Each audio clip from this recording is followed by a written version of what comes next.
Hello and welcome to the Father and Son Pastime Podcast. I'm Patrick. I'm Cavan. How are you? That's my dad. Dad, we got a fun episode today. Do we ever? Yes, we do. So it is our first part draft, part like baseball trivia history kind of thing to it. When I was doing this, we're going to talk about utility players today. Really the super utility, the rise of the super utility. We realized that we probably needed to explain this a little bit more, like what a super utility player is. And then kind of getting into that, we kind of saw patterns in baseball history, saw how this kind of rose to its prominence today. So we kind of were like, before we get into the draft, let's tell the viewers, tell the people, tell our great listeners about the super utilities in baseball history. So I got a couple minutes of not necessarily trivia, but kind of an understanding, a context of where this came from before we get into the draft. So we'll kind of get into it. Whenever I think context, I always think like when and why. Like when did this start? Why did it start? So the big push, I'm wearing my Tampa Bay Rays shirt today. I got Ben Zobrist on the back, so you'll hear his name mentioned a lot today. Probably the guru of being a super utility.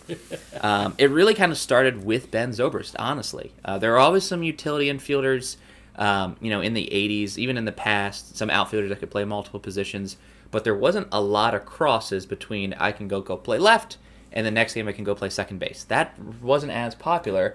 Ben was a shortstop. I'm getting to that. But Ben Zobrist was a person that, like, all right, I can go play short or second. I can play left field. I can play right field. So put me where you need to, coach. Just put me in. I'm ready to play. Today. So he never played center field, which is funny. He might have maybe won it, but in the Cubs he did. Oh, there you go. But it's ironic. He never played a lot of center field. He came up as a shortstop, but of all positions he played, probably shortstop was not in his top three. Agreed. Yeah. Agreed. Second and then corner. Yeah, very good. Very good. Yeah, I agree with myself. So it started really about Ben Zobrist's time. I like to think that certain managers, like Joe Madden and others, were more willing to put people in not a set position. For decades of baseball, you were a second baseman, and you stayed a second baseman. Maybe you did one shift in your career. Emergency. Sure, or, I'm kind of getting older, I need to go from short to third. Cal Ripken. Right, so that was kind of popular, but Cal Ripken is by no means a utility player. We're really looking at people that were constantly moving around in the season. If this helps anyone at home, go to Baseball Reference. If their standard fielding is a longer section than their standard hitting, their chances are they were probably a utility player. Playing multiple positions, especially for younger players, it's an opportunity for them to move around the infield before settling on a spot.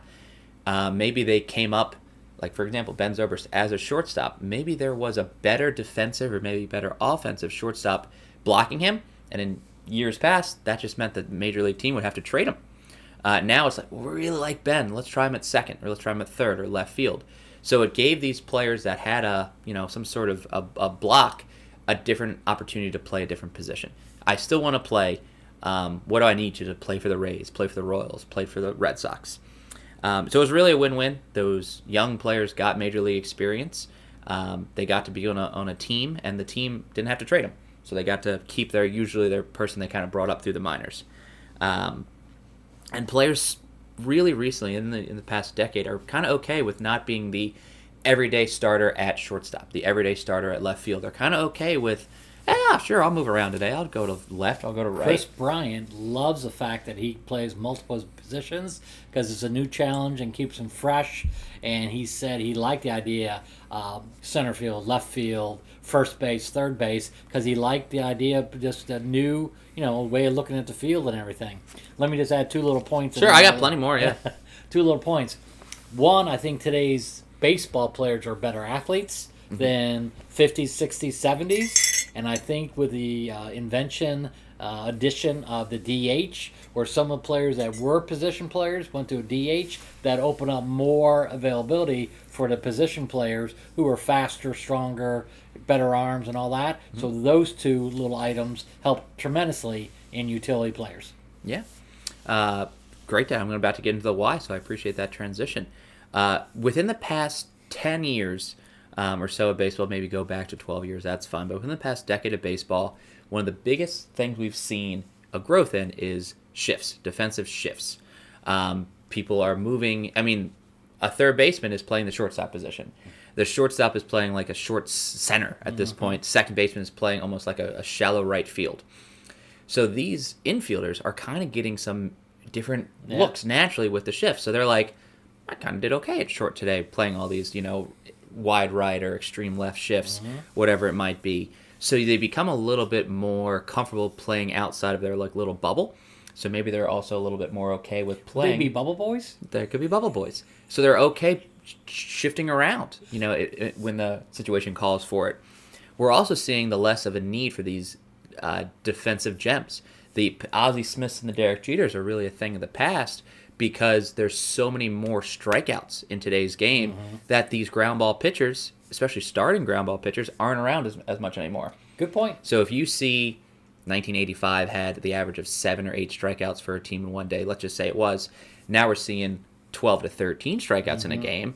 Well, maybe you don't need the vacuums and the Gold Glovers around the infield because they're getting hit less, making routine plays. So let me put more money into pitching that's going to get these strikeouts, and maybe less money into these defensive starters. Speaking of value, Dad, if someone not some of these players we're going to talk about clear starters, you have to find a hole for them in the lineup, like the Ben Zobrist and the Kike Hernandez, the Whit Merrifields. They're not that second tier, but a lot of these guys are.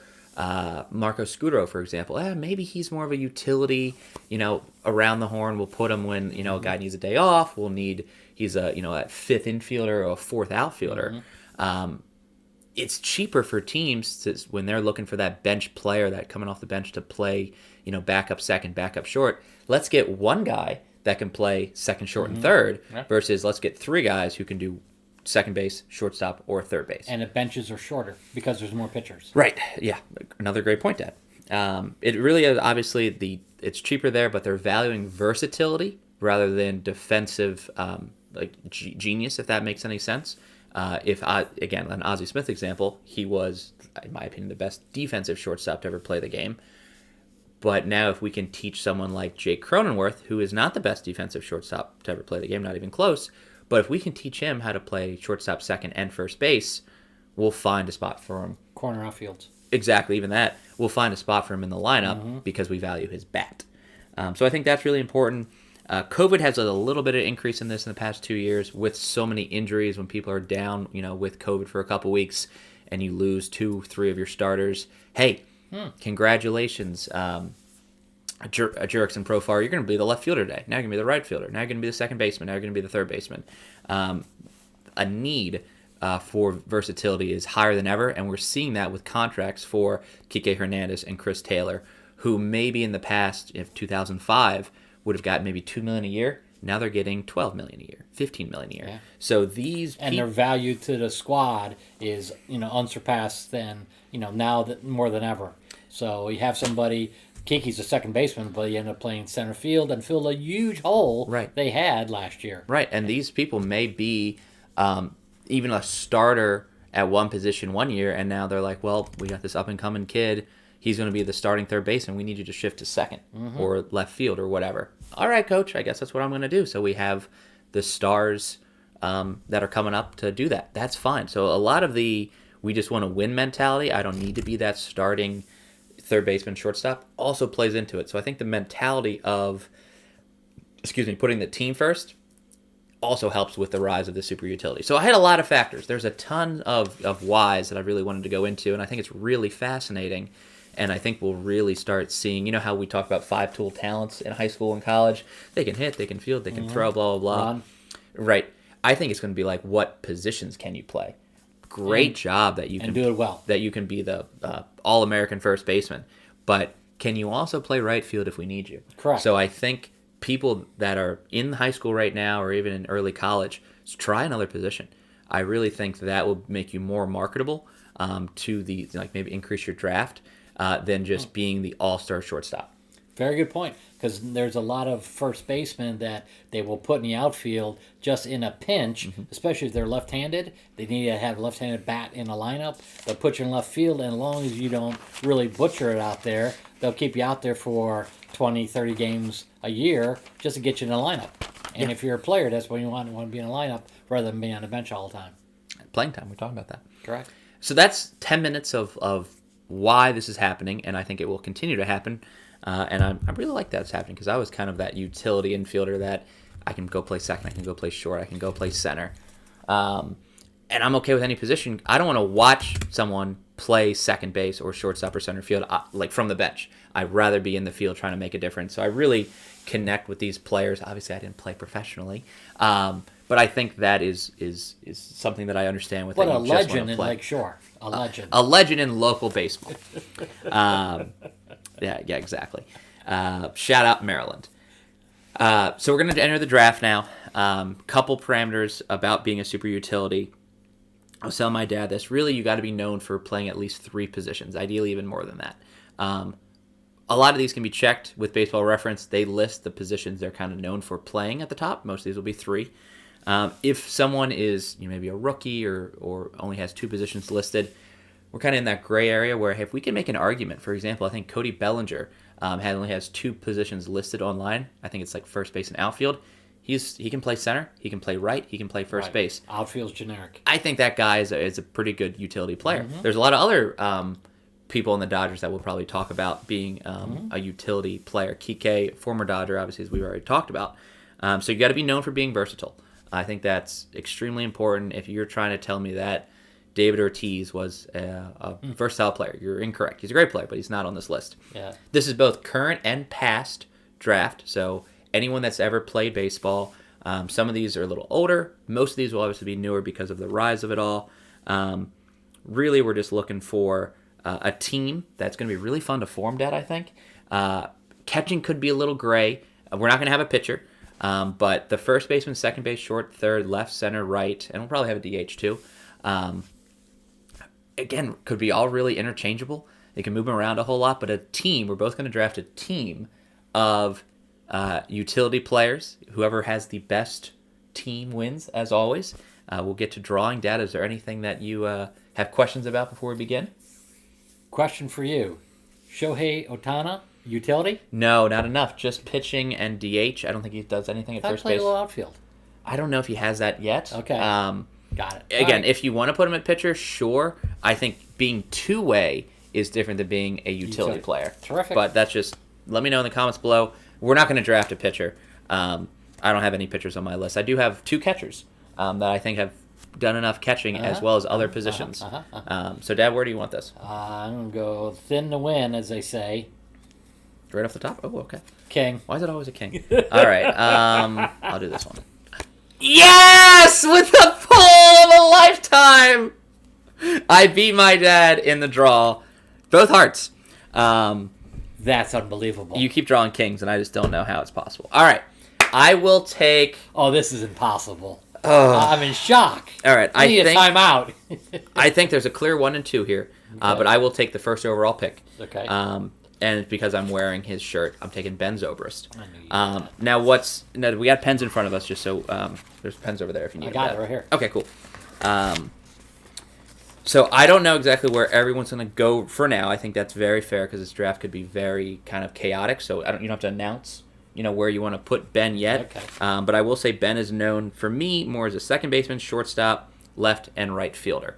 So he'll be playing one of those positions. I'm just not sure what yet. But I got Ben. I got the king of being a utility player. Yeah. Probably the best utility player ever in baseball. Yeah. Will receive Hall of Fame votes. Will not be in the Hall of Fame one day, in my opinion. Well, great. Well, good for you. Yes, Dad. You get picks 2 and 3. What do you got? You know what? I'm going to take one of your favorite players that you just love, Tommy Edman. Okay. I argued against myself for Tommy Edman just because he was a Gold Glover this year, but I'll hear your argument. I love Tommy Edman, though. He plays up to 5 positions. I know he does. Okay. I just think that he's almost too he's too good. Okay. Yeah. You want me? No. I okay. think no. I'm fine. I got rid of He was my only Gold. I have 3 Gold Glovers on my list, my little board. Tommy Edman, I just thought Played a little bit too much of second base, but I'm fine with it. I think he will be a utility player for his life. And I'll go Cody Bellinger. Again, Cody Bellinger, you got 2 Gold Glovers. Bellinger a couple years ago got it for right field, but I think he can play first, right, and center. He played a lot of center this year. Yeah, I'm full on with your pick there, Dad. I think that makes a lot of sense. I think that's totally fine. Cody Bellinger and Tommy Edman. I love Tommy Edman. I know. I think he'll be a very similar player to Ben Zobrist and Kike Hernandez. Chris Maybe Taylor. a little better offensively. I think better defensively, actually. Okay. But I think that's a great pick. I'm sure Tommy will be eventually your second baseman. But yeah, that's awesome. Cody and Tom. All right. All right, I'm gonna take him. I'll take Kike Hernandez. Damn it. Kike will, again, how it's looking is Ben will be my second baseman. Kike will be my center fielder. He played more games there this year than second anyways. Love Kike Hernandez. Think he can play almost anywhere. I have Kike as a really the up the middle, second short, center combo. But yeah, big fan of Kike. 5th pick. There's a lot of options here. There's so many, and we'll go to the snubs in a bit too. Big hitters. I'm gonna go Max Muncy. Now Max Muncy may not have been on your list, Dad. No, got him right here in the top 5. Great. So he probably would have been taken next then. Max Muncy has pretty equal distribution at first, second, and third. A little bit more first as the Dodgers have settled into him at first and Belly in the outfield. But I love Max Muncy. Great bat and a perfect example of not the greatest defensively at any of those positions, but we'll find a place for him to play for his offensive output. I'll probably put him at first. Okay. All right. Next to me, right? Yeah. DJ Le Mayhew.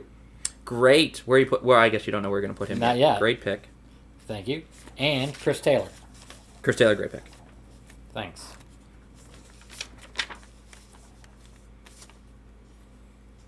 I'm writing down all your picks too. What's good so far, Dad, is pretty much all of your picks have been my, I'm calling this team utility versus team versatile, and that was my team A was team utility, my backups were team versatile. But great pick so far. A lot of Dodgers, as expected. I think they do a really good job of making their players versatile. Yeah. And I don't know if that's a philosophy of the organization, but they seem to be an athletic organization. So maybe they draft that way. I think what's funny is that I could argue, and I'm sure who knows if this is where the chips will fall, but you could have your infield set by now. Maybe you don't. Maybe Belly's an outfielder for you, so we'll see. I love that. I got to get my boy Jake Cronenworth. I'll probably put him at shortstop. I think he will play just a lot this season at first, but first, second, short, and maybe in a little bit of left field. Padres are learning a lot from the Dodgers' mindset with, hey, we got a bunch of talented players. Where are we going to put them all?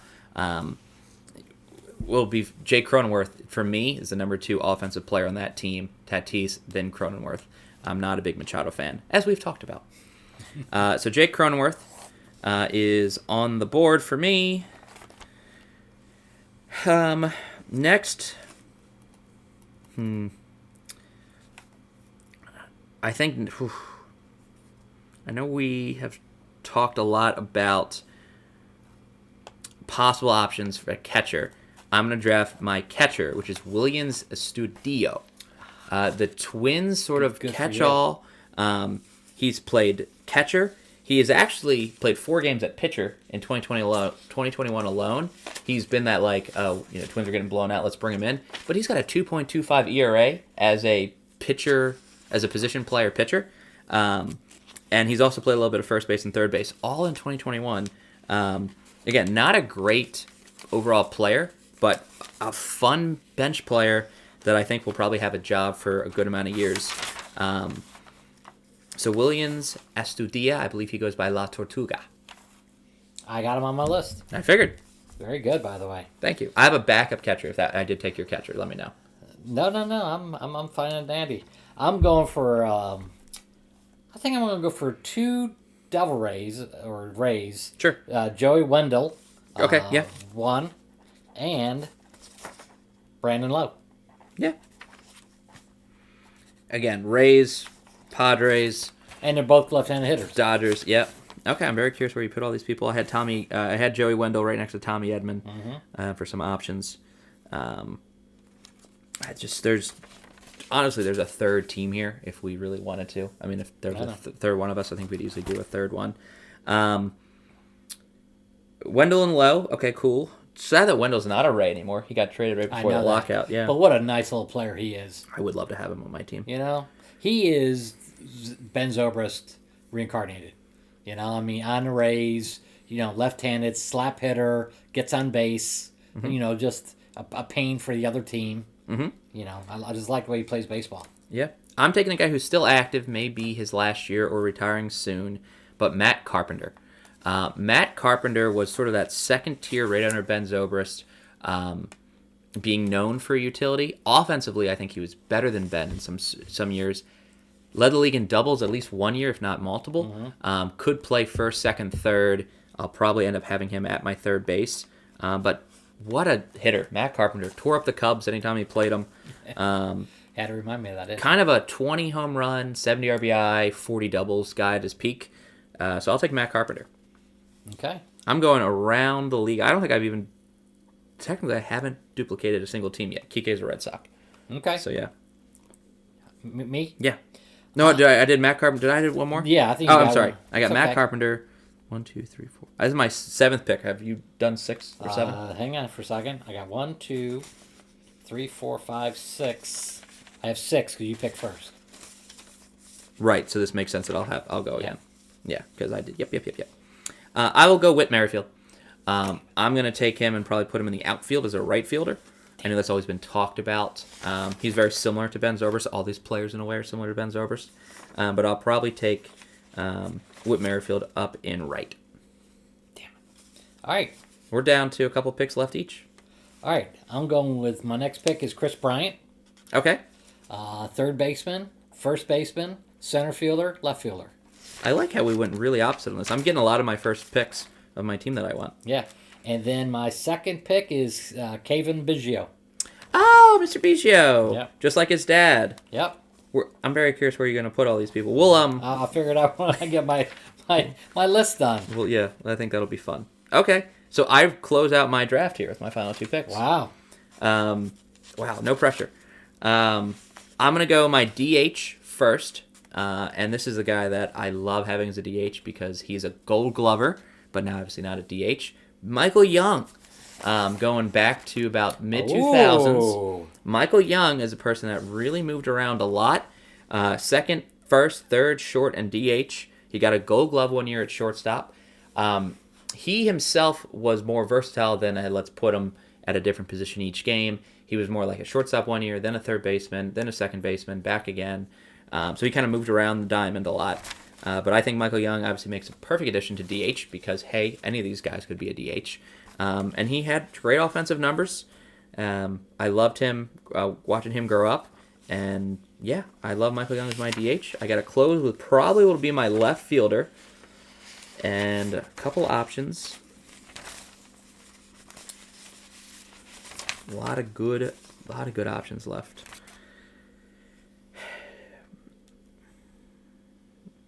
I will close with, I think, the man that can play any position on the diamond, on the entire baseball field, outside catcher, Jurickson Profar.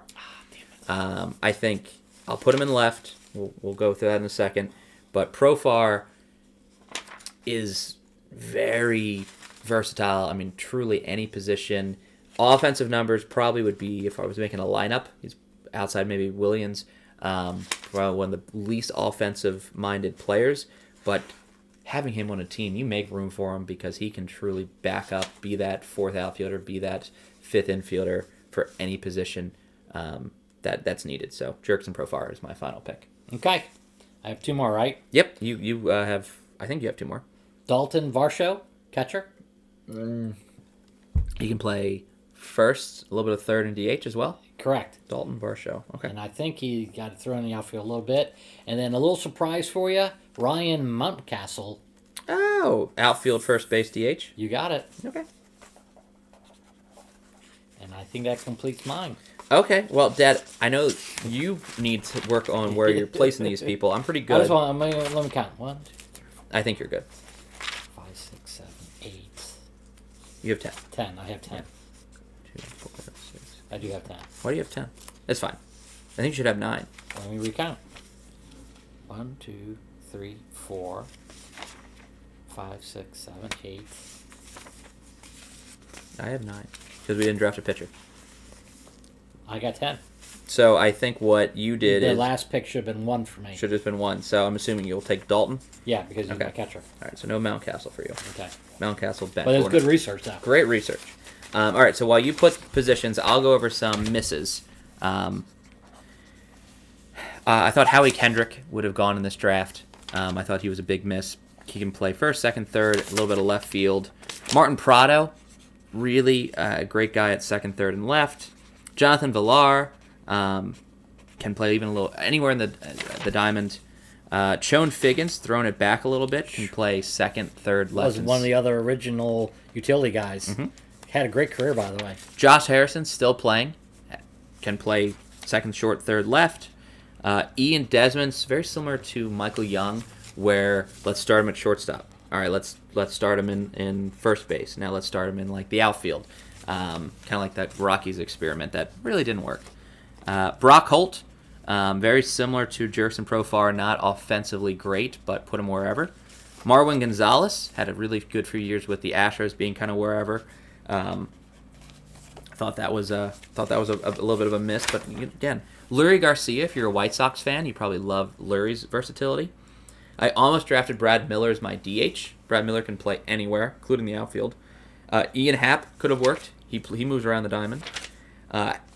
Deep cut would have been Hanley Ramirez because he played shortstop, third base, first base in his career. Jeff Keppinger, another White Sox callback there, anywhere around the diamond. Marco Scudero, I think we mentioned him earlier, Dad. Fun local connection, Steve Lombardozzi, who's still playing an independent ball, can move around the diamond. Javi Baez, good argument for him. Yeah, I had him on my list. Yeah. My other backup catcher was Andrew Romine. I know he's not a catcher per se anymore, but he was one of the few people in baseball history that has played every position in the same game, including pitcher.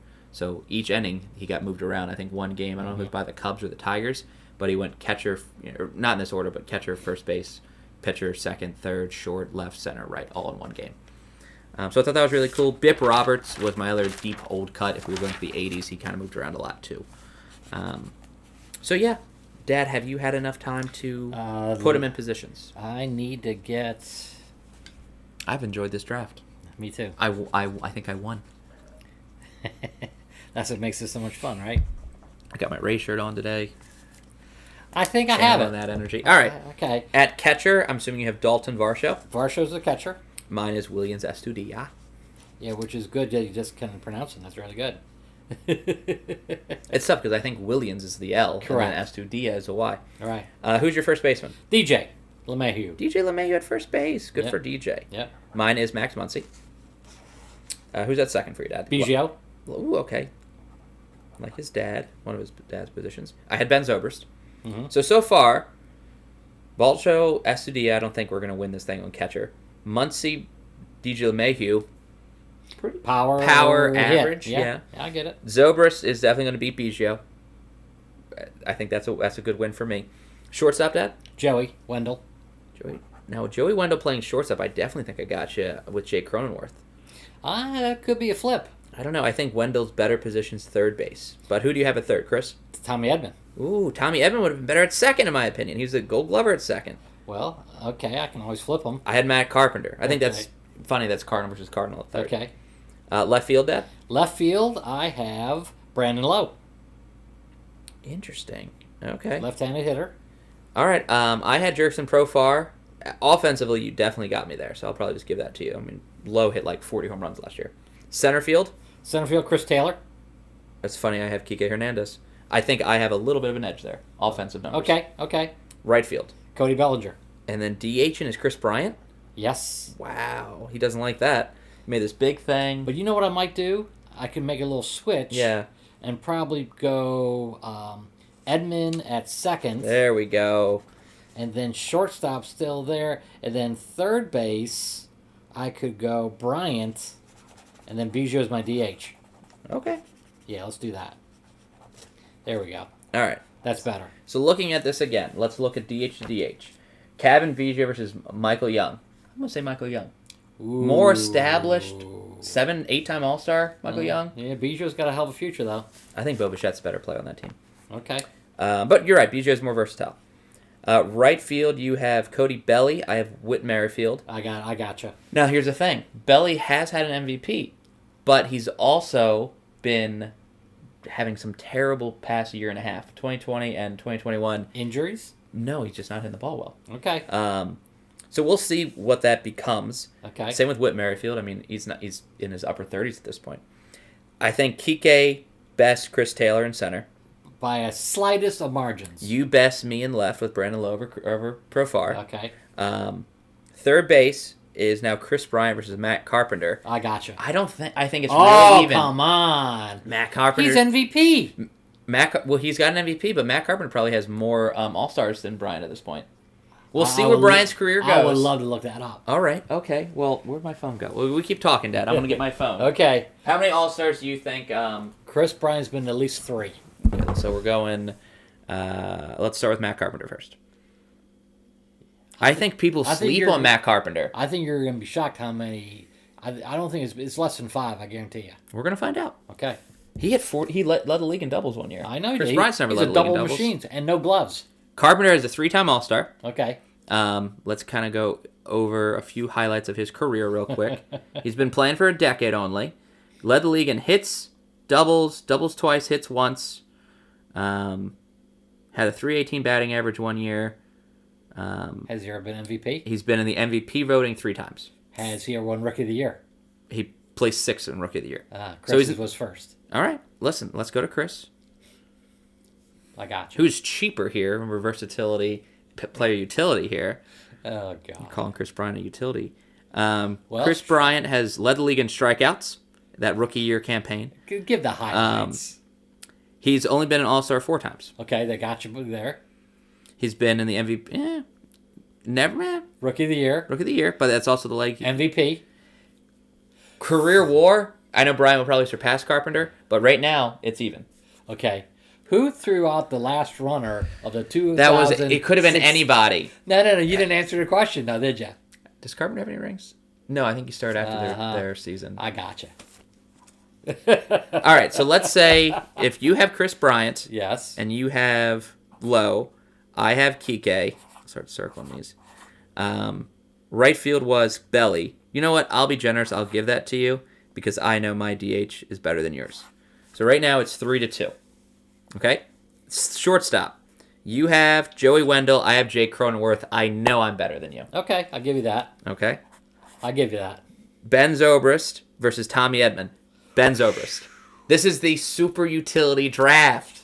Tommy Edman could be in 10 years, but you're looking at such a small sample size. If we're talking right now, stats on a thing, okay. Muncie versus DJ Le Mayhew. Now that's tough. What do you value? I go DJ. I go Max as a because equal in the out. lineup, he's more versatile in this lineup right now than Muncie is. He's probably number 2, get the runners around and everything. I love his bat. He's always hit above 300. Not this year, not this season. Because he hurt. So if I give you that, then catchers, Willians Astudillo versus Dalton Varsho. I'll give you that. Then I win. Well, good for you. It was close. This is the fun about this debate, though, is no one's really going to know who wins. Even if I win, I don't really win because it's such an even. We have fun with this, in case you haven't noticed. And this is the dumb shit we debate all the time. Who's a better, utility infielder, Jake Cronenworth or Tommy Edman? You know a name out of the past who was a great utility guy? Jose Batista. He was a very good utility player. Until he found his right field calling with Toronto. Yeah. So some of these guys, we'll see what their future holds. I'm really excited about, debating this in, again, 10 years with even more names because, people like Jurickson Profar or Martin Prado may, fall off and new names might emerge. Yeah. So we'll see. I mean, it's just really fun. I love this draft. I love looking into it. I love finding the connections. We could have made this probably a 25-man roster because in my research I had like 12 I don't know about pages. pitchers, but yeah. Right, if we just kept players and everything. 15, yeah. But I don't know, when you said the snubs, Brock Holt was in there, Tony Phillips was in there, Jeff McNeil was in there. Oh, yeah, I forgot about McNeil. There's some really, really good players that came out of there. Bip Roberts. I just love that name. Me too. But yeah, I mean, we could have made a 25-man roster at the utility. This was fun, by the way. It was really fun. Yeah. Again, I think we've covered so many names, but if somehow we forgot one, because obviously this is growing, this is the future of baseball. I hope we have baseball in 2022. Even in the college, high school level. Right. So, again, if we forgot somebody or there's someone in the minors that you think we should pay attention to, put in the comments below. But, as always, give us ideas for what to do next. What draft should we do next? We're going to be... we have to entertain ourselves since baseball's not happening. No transactions. No hot stove to report on. Not even a stove at all. No, it's cold. It is ice. So, give us some ideas what you want to see. We really like doing this. But please support us. Like us on all social medias. That's at Pastime Podcast _ on Twitter and Instagram. And the Father and Son Pastime Podcast on Facebook. Comment on the video. Share it with some friends. Put it in some Facebook groups. These guys, this father and son know what they're talking about. And subscribe to our YouTube channel. And it's so much fun. And then ideas, like we mentioned in other podcasts. Have an idea? Hey, we can look it up and we can have fun with it. And then you can join in with your likes and dislikes. So that's fantastic. It's fun. And let's keep baseball on the forefront. Absolutely. As always, my dad says it best. Thank you for watching. And we appreciate your viewership. See ya.